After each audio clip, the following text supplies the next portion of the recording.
es. Estamos en entrevista con Marco Antonio Gómez, es presidente de la Asociación de Tropa y Marinería de España, correcto, ¿verdad, verdad Marco Antonio?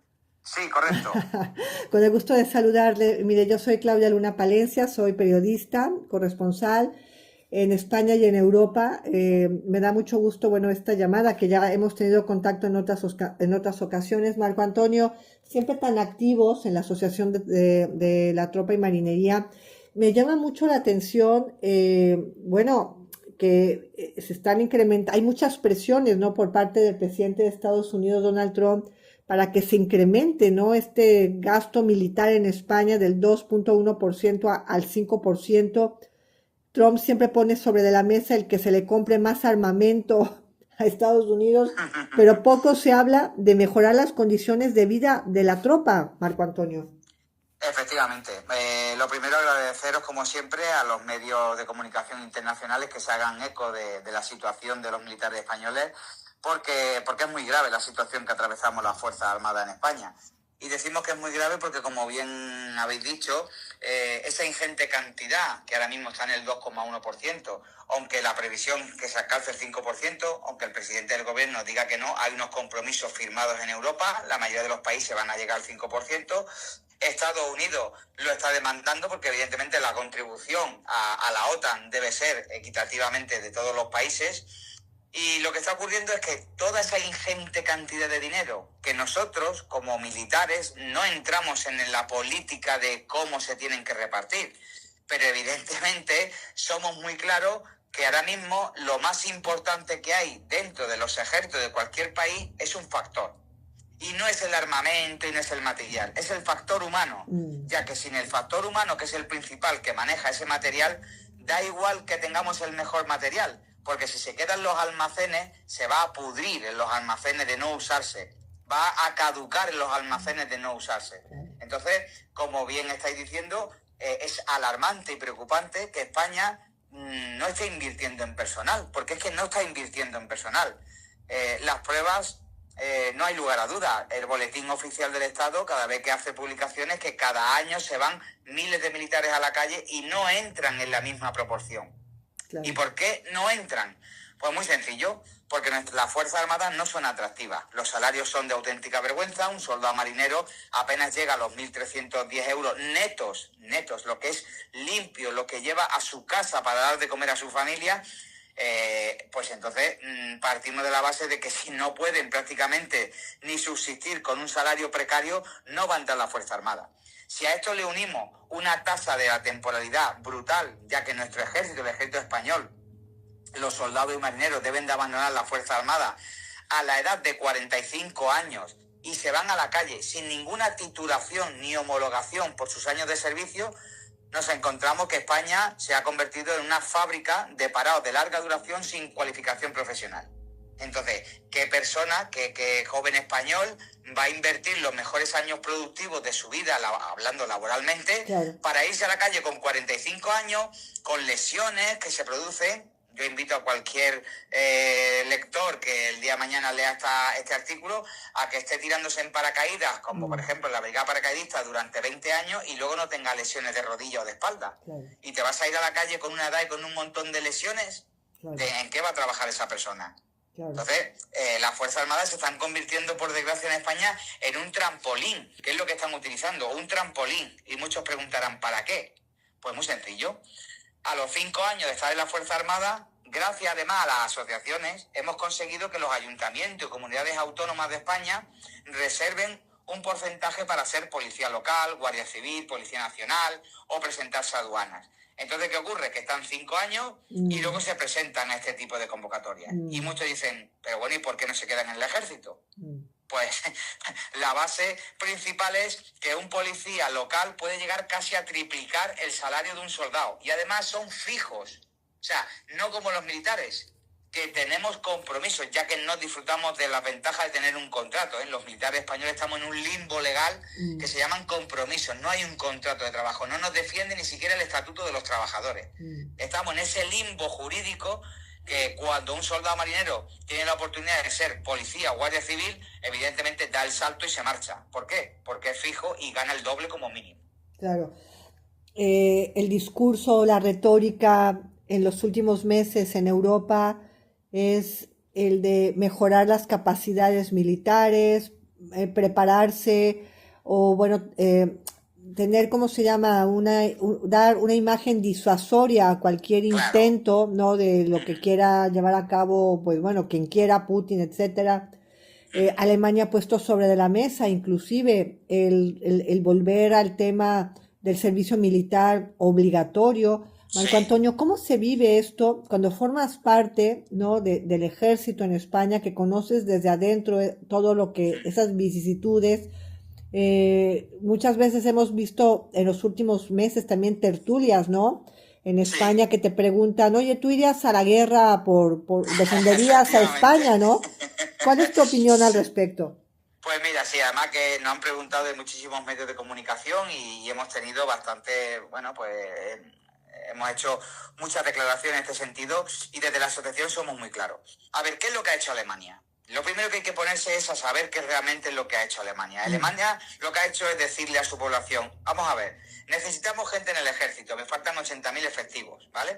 Y la opción es, o la gente se interesa por la Fuerza Armada o tendré que hacer un reclutamiento obligatorio. mm, Pero claro, hay que leer la letra pequeña. La letra pequeña es que Alemania lo que ha hecho ha sido incrementar exponencialmente los salarios de sus militares, ¿eh? Y además adecuar su carrera profesional para que sea muy atractiva, con una serie de ventajas que en otros puestos de trabajo no hay.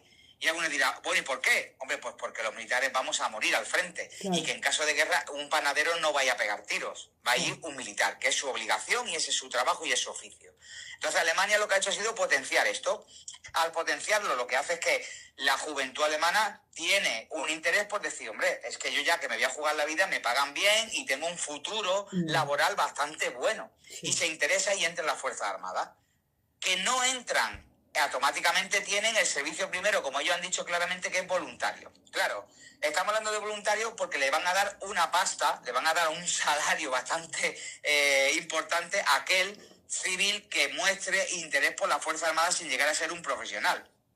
Y llegado el caso hipotético de que no se llegasen a esos números que quiere, se podría llegar a implantar el servicio militar obligatorio. Estas son las fases que tiene Alemania, no es que vaya a haber una mili obligatoria. mm, ¿Qué ocurre? La mentalidad que tiene Alemania es muy diferente a la mentalidad española. En España, pues hubo una época en la que el servicio militar había muchísimos desertores, objetores de conciencia, etcétera, etcétera, porque lo que había calado era que el servicio militar era una pérdida de tiempo. No había una cultura de defensa del propio país. Pues ¿por qué? Pues porque no se sentía, entre comillas, amenazado España. Ahora las cosas han cambiado. Entonces, como han cambiado, no es venir y poner un proyecto de mili obligatoria. Primero porque eso no va a funcionar en España. No va a funcionar. Lo que hay que hacer es hacer atractiva primero la Fuerza Armada para que los jóvenes españoles quieran entrar y dotar así de un número elevado de militares. mm, Y luego que haya una conciencia militar de defensa nacional. Y eso solamente se consigue incentivando a la población. ¿Cómo? Pues todo aquel que quiera tener conocimiento de la Fuerza Armada, pues como han hecho otros países como Alemania o como Bruselas. ¿Alguien sabe y ha salido publicado en los medios de que Bruselas le está dando a sus ciudadanos 2.200 euros mensuales ya, solo por tener el interés de conocer su Fuerza Armada? Es mm, decir, aquel que se venga de voluntario a la Fuerza Armada, no siendo profesional, va a cobrar 2.200 euros mensuales. Ya está cobrando 1.000 euros por encima de lo que cobra un soldado profesional en España. ya, ya, Entonces, eso es hacer atractivo, eso es que la gente coja interés, que la gente coja ganas, porque dice, oye, es que voy a ganar un buen dinero y encima a mi empresa, por ejemplo, le eximen de impuestos, de no sé qué. Yo no pierdo tampoco mi puesto de trabajo si soy carpintero, soy lo que sea, pero cojo nociones de mm, defensa. Eso es hacer, digamos lo que estamos diciendo nosotros, atractiva, hacer que la gente quiera conocer a su Fuerza Armada y tenga pues una formación básica en la defensa nacional. ¿Por qué hace Alemania esto? Porque está muy cerca de Rusia. ya, Y claro, conforme va más al norte, los países se van cada vez reforzando más porque lo tienen muy cerca. Y claro, aquí en España, como estamos al sur, mm, pensamos que a nosotros no nos va a pasar. Y sí, estamos muy ya, equivocados, porque España tiene también un problema por el sur, que claro, nosotros estamos lindando con Marruecos, que claro, precisamente no es un país amigo de España, por mm, mucho que lo quieran decir, claro, sino nada más que tenemos que ver todo lo que está ocurriendo en la frontera de Ceuta y Melilla, donde nuestros compañeros claro. militares continuamente están repeliendo saltos y saltos en la valla, donde eso lo permite el gobierno marroquí, porque si no, ¿alguien piensa en su cabeza de que 500 personas se pueden acercar libremente a la frontera sin que los policías marroquíes hagan nada? Claro. Entonces, vamos a hablar las cosas con coherencia y vamos a decir la verdad. Que hoy en día parece que decir la verdad no está muy de moda, pero hay que decirla. Entonces, Cuesta mucho trabajo, Marco Antonio, en México, cuesta mucho trabajo en México entender que, que un soldado en el ejército de España, es que a mí no me lo creen, me dicen, pero ¿de verdad está pasando eso? Sí, sí, sí, claro, o sea, como que compara, ¿no? La situación del ejército mexicano con el ejército. Entonces, bueno, dicen, pero ¿cómo puede ser que tengan esa situación tan precaria? Pero es verdad esto. Sí. La situación es precaria porque durante muchísimos años hemos estado viviendo de lo que había entrado en las Fuerzas Armadas. Y entonces los gobiernos de turno, tanto el Partido Popular como el PSOE, porque esto es culpa de los dos partidos, que son los que han estado siempre gobernando en España, o uno u otro, han ido poniendo parches. Sí. Han ido poniendo parches, hasta que ahora resulta que todos aquellos que entraron sobre el año 2001-2002, que fue el boom que tuvo la Fuerza Armada, donde habían al año casi 11 ciclos de nuevos soldados, o sea que cada ciclo entraban 1000 y pico de soldados, pues había una barbaridad, entraban 10.000 soldados al año. Entonces, en esa época, ¿qué es lo que ha ocurrido? Que ahora van a cumplir los 45 años y no están entrando en la misma proporción de los que se marchan. Claro. ¿Cuántos soldados estarían entrando ahora al año? Pues ahora están entrando en los centros de formación del Ejército de Tierra, que en España hay dos, uno está en Cáceres y otro está en Cádiz. La media que está entrando, que esto no es lo que realmente jura bandera, ¿vale? Me quiero explicar. El gobierno español hace una oferta de plazas, sale un número de plazas, pero luego el que jura bandera, el que termina el ciclo de formación, es nombrado soldado. ¿Vale? Entonces, yo puedo hablar por tierra porque soy de tierra y los datos que tenemos son de tierra. Del aire todavía y de la armada pues no los tenemos, pero van más o menos en la misma proporción, ¿vale?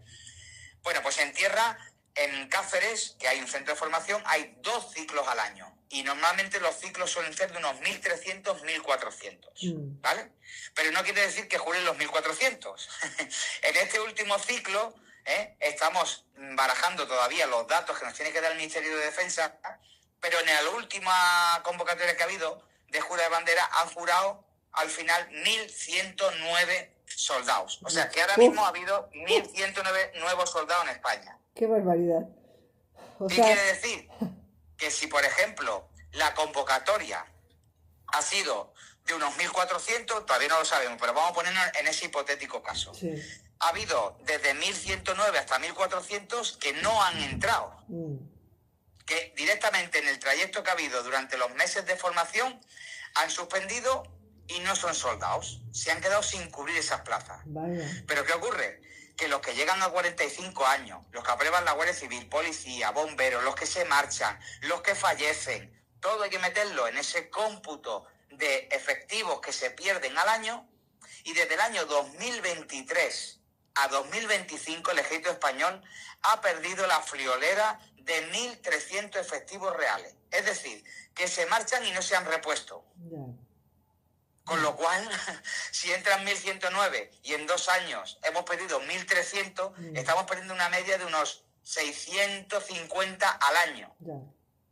Si restamos los 1.109 que han estado este año, pues ya me dirán, no llega ni para cubrir una unidad. Mi pregunta es, ¿también funciona como en el caso de Estados Unidos? Es decir, en Estados Unidos muchos extranjeros quieren entrar, ¿no?, a las Fuerzas Armadas, pues como una vía para luego obtener la nacionalidad, etcétera, ¿no? Tener también, bueno, pues un puesto de trabajo.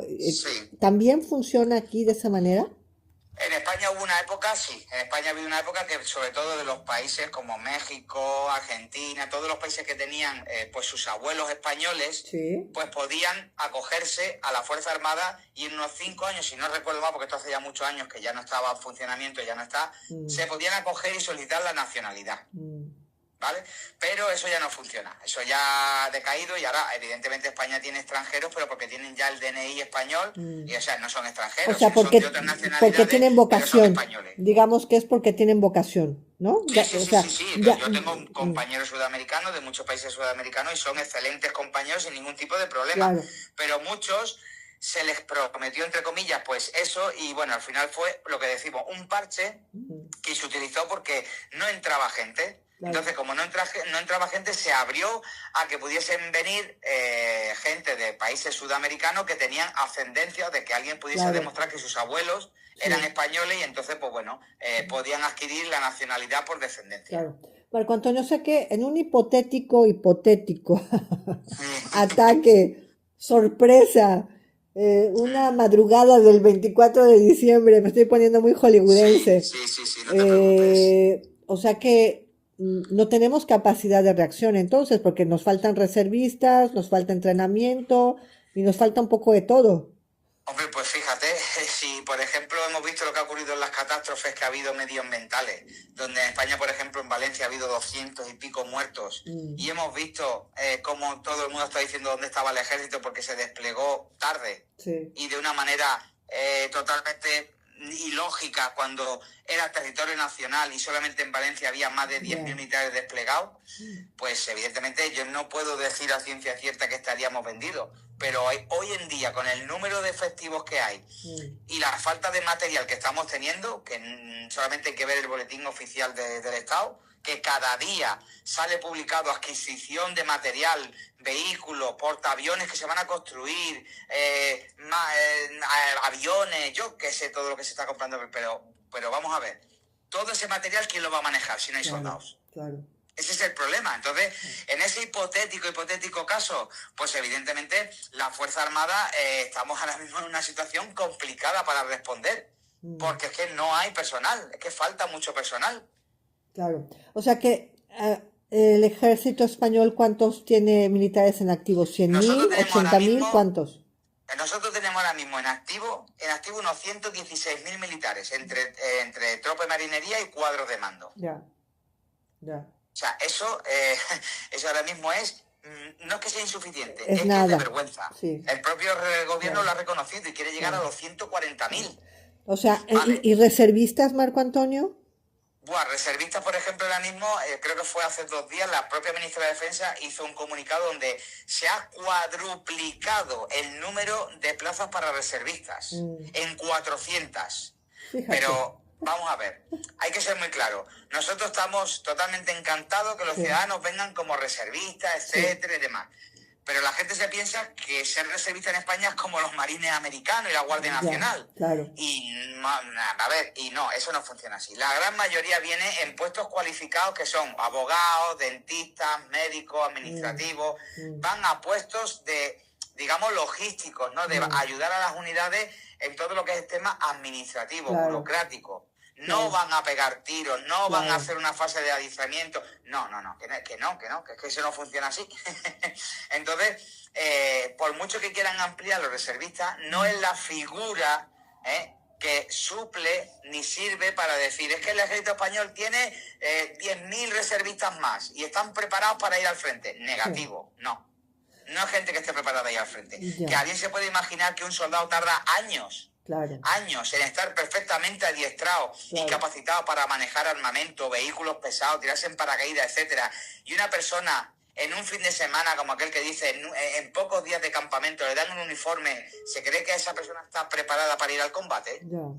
Yo tengo la impresión, Marco Antonio, de que esta situación la viven los 27 países miembros de la Unión Europea. Y la viven la mayor parte de los países miembros de la OTAN, y que crear un ejército único europeo va a ser algo que se dará a lo mejor en 50 años, pero no ahorita. No, efectivamente, claro, y mala solución no es el problema.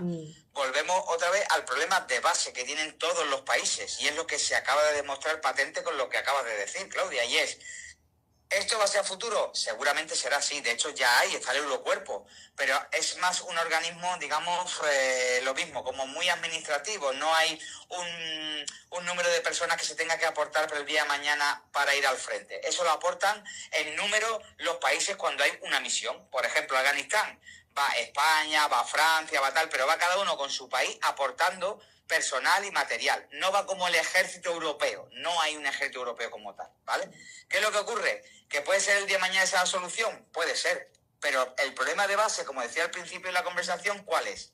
Personal. ¿De dónde vamos a sacar personal? ¿Cómo vamos a pagar a gente para que le diga, usted va a ser del ejército europeo? ¿Y la base del ejército europeo dónde va a estar? Por ejemplo, en Bruselas.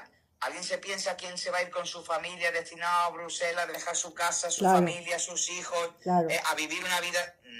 A ver, alguien tendrá que poner dinero encima de la mesa y sobre todo personal. ¿De dónde vamos? ¿Cómo vamos a hacer atractivo un ejército europeo? ¿Quién lo va a pagar? ¿Hay vocación? ¿Hay vocación para entrar al ejército en España? Pues esa pregunta también me la han hecho y hay que decir la verdad. Y la verdad es que según la estadística que se maneja en muchos medios que han salido, sobre todo cuando salió de Ucrania, le decían a los jóvenes españoles, oye, ¿y tú te alistarías al ejército para ir a defender tu país a Ucrania?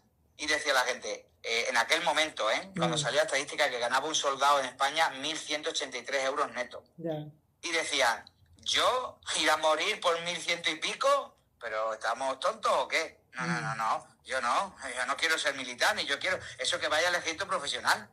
O sea, la gente no quiere tener la Fuerza Armada porque no es atractivo. ¿Alguien piensa que los jóvenes hoy en día que están más preocupados, y de verdad hay que decir las cosas como son, en cazar Pokémon con el móvil y en jugar a la PlayStation, ahí sí que juegan a la guerra, al Call of Duty y todo ese tipo de cosas?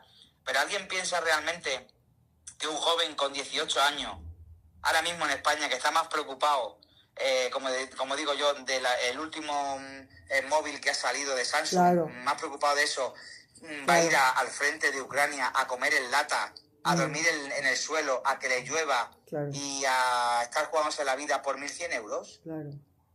Es que esto la base de todo es esto, es futuro y salario, que no hay ninguna otra fórmula, que la vocación y tal, todo eso está muy bonito, todo eso está muy bien. Pero es que nosotros tenemos que dar de comer a nuestras familias. Y la vocación, yo que llevo 30 años y soy militar de vocación, lo sigo diciendo. Yo he probado a mi hijo en el bocadillo a meterle toda la vocación y a meterle todas mis medallas que llevo en 30 años de servicio para ver si le alimenta, y mi hijo me dice que si mi padre se ha vuelto loco. También he probado ir al banco y a decirle desde el banco, oye, mira, toma, te traigo aquí mis medallas, que la ministra dice que mi recompensa, porque lo ha dicho ella públicamente, mi recompensa por la actuación de la Dana, por la pandemia y demás, es esta medalla. Una medalla conmemorativa y que además no sirve para nada para mi carrera militar, solamente para que me adorne el pecho. Pues toma, te la traigo y con esto me vas a cobrar la hipoteca de este mes. Y el del banco me ha dicho que si yo estoy loco. Por último, Marco Antonio, nos hemos conocido ya desde hace muchos años, te he entrevistado en diversas ocasiones. Vamos a cumplir 4 años de la invasión de las tropas rusas a Ucrania. No se le ve salida al conflicto. Realmente no se le ve salida en una mesa de negociación, porque tendrá que haber alguna salida en algún momento. ¿A dónde crees que nos va a llevar esto? ¿Llegaremos a ver tropas europeas en Ucrania? Bueno, nosotros desde la asociación hemos sido muy claros. Evidentemente esto es un tema político, pero que nadie tenga la menor duda, porque ha pasado en todos los conflictos que ha habido en el mundo, que al final Naciones Unidas, una misión de la OTAN, una misión de cascos azules, de lo que sea, va a terminar yendo a Ucrania. Porque lamentablemente es así, cada vez que hay un conflicto se llegará en algún momento a algún tipo de acuerdo de paz, ojalá llegue más pronto que tarde, y en ese momento seguramente habrá militares españoles, franceses, ingleses y de toda Europa para velar porque eso se lleve a buen término y habrá una misión de paz, como ha habido en Irak, en Afganistán, como está en el Líbano, como está en Letonia. Es que estamos desplegados en cualquier conflicto que ha habido. Una vez que ha terminado, ha habido un despliegue. Y es, bueno, pues para salvaguardar los intereses europeos de que se cumpla esa paz que se ha firmado, que seguramente, y como decimos nosotros, esperemos que llegue más pronto que tarde. Bueno, Giorgia Meloni llegó a decir que Italia podría poner tropas en Gaza, por ejemplo, de mantenimiento de la paz. Sí, vamos, y estamos ahora mismo en Líbano, que estamos prácticamente al lado, España está en el Líbano. Entonces, es que no, a ningún militar le pilla de sorpresa. Cada vez que hay una guerra en cualquier otro sitio, automáticamente sabemos que en cuanto termine el conflicto va a haber una misión de paz.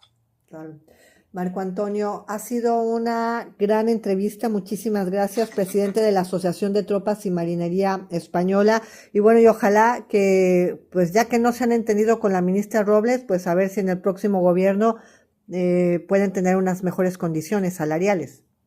Pues ojalá Claudia, gracias en nombre de toda la asociación a la oportunidad que nos da siempre por hacer internacional porque nuestros compañeros te leen, te siguen, y la verdad que, bueno, para nosotros es todo un honor y un privilegio que tengas a nuestra asociación como un referente a nivel de información y de poder dar a conocer. Y bueno, pues también los militares estamos esperando que algún día haya algún gobierno, algún Ministerio de Defensa que se preocupe por sus militares más de lo que ahora mismo estamos notando que se preocupa el propio ministerio. Así que muchísimas Al gracias. contrario, Marco Antonio Gómez, pues un gusto, cuídense mucho y estamos al habla. Gracias, hasta muy pronto. Perfecto, muy bien, Claudia, gracias. Hasta pronto, gracias. Hasta luego.